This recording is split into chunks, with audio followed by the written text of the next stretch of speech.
Knock, knock. Hi, guys. We are talking about prebiotics in your skincare. Are they legit? Do you need them? I'm Dr. Abby Waldman. I'm a dermatologist in Boston, Massachusetts. So let's get to it. So first, in order to understand prebiotics in your skincare, you have to understand about the skin microbiome. What is the skin microbiome? There are lots of creepy crawlies on your skin right now. Meet Demodex. This is the mite that lives in your hair follicle, in your pore, and comes out at night to eat some of your dead skin. They're the nighttime janitors. Staphylococcus epidermidis is the most common bacteria on your skin, and it's actually doing you a huge favor, actually protecting against its meaner cousin Staph aureus, which is well known for MRSA, and it can do other fun things that help boost your skin and maybe even protect against skin cancer to some extent. There are also dozens of different types of bacteria, fungus like Malassezia, which loves your scalp and oily areas of your skin, viruses, and parasites. Well, some of these microbes are actually helpful. Think of it like trees in your backyard. They're providing shade, they're providing oxygen. Many of the microbes are fine. They're not really helping, they're not hurting. As long as their population is kept low, you don't have any issues. Now, the issue is when those numbers grow high.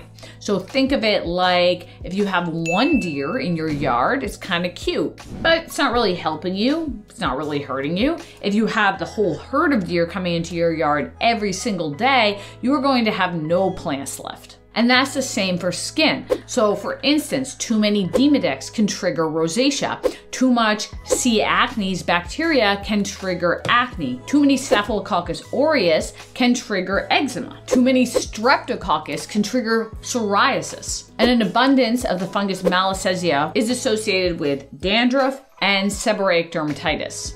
This is pitted keratolysis, and that's associated with too many corynebacteria. Maintaining the skin microbiome is very tricky, and that is where prebiotics come in. You may have seen prebiotics in your skincare, but what does it mean? How is it helping you maintain a healthy skin microbiome to make your skin look as good as possible? So you can think of prebiotics similar to food. It's food for the organisms on your skin, and ideally, they should be food that favors the good microorganisms on your skin, because I mentioned there's quite a few that are actually helping you. So if you think again about the garden analogy, if you want a beautiful garden, you may plant milkweed. Milkweed attracts monarch butterflies. They're beautiful for your gorgeous yard. It's not a bad looking flower, and deer don't like them. So the deer are gonna stay away, go to somebody else's yard who has some nice flowers that they like. In our own diet, we eat prebiotics all the time. It's mostly in the form of fiber. So a lot of the plants, the vegetables that you eat, a lot of that undigestible material goes in and feeds the microbiomes in your gut.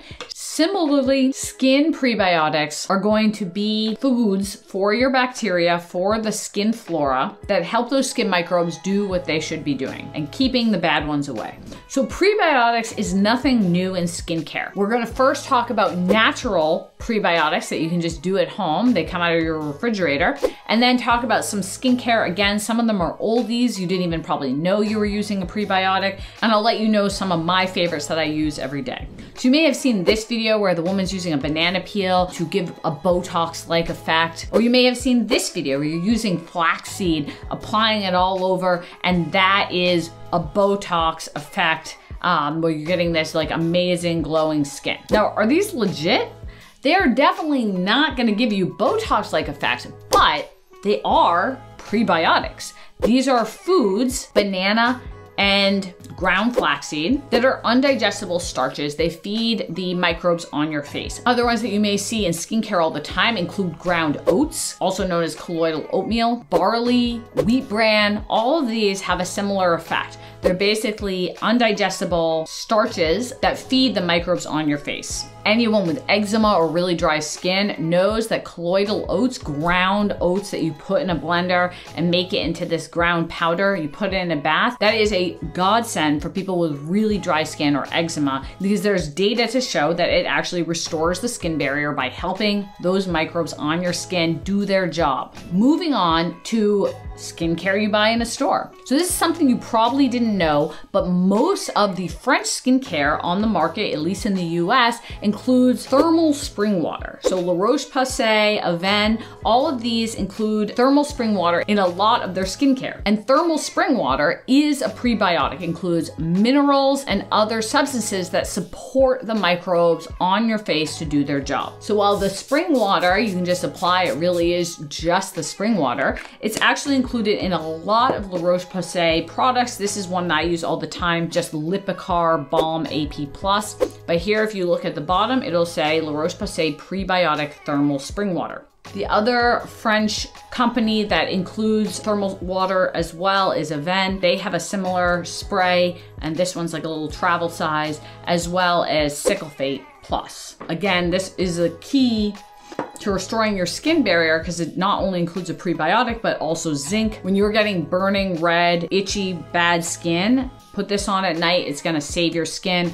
La Roche-Posay makes a similar one called Cicaplus Balm. Again, contains that thermal spring water as well as zinc. I actually don't have an example because I'm out of it because I use so much of that stuff that I'm currently don't have it in the house. It's awesome though. Another common ingredient that acts as a prebiotic in a lot of skincare include yeast extracts or yeast ferments. A lot of the very expensive, viral, well-known night serums include yeast extracts, and these are prebiotics, including the Estee Lauder Advanced Night Repair, as well as Lancome Advanced Genifique, which has a prebiotic made from bacteria isolates. Two of my staples in my skincare routine actually are prebiotics. One of them is Pure and Simple Super Supple Prebiotic Face Moisturizer, and then the Ordinary Milky Toner, which contains a yeast ferment that acts as a prebiotic to maintain the skin microbiome. You use that after washing to kind of restore the skin microbiome afterwards. So are prebiotics in skincare legit? Absolutely. In fact, so much of skincare includes prebiotics, you might not even know that you're already using it. Tell me in the comments what you've been using that's been helpful for your skin in terms of prebiotics, what other questions you have. And please follow for other videos like this with skincare tips and dermatology advice.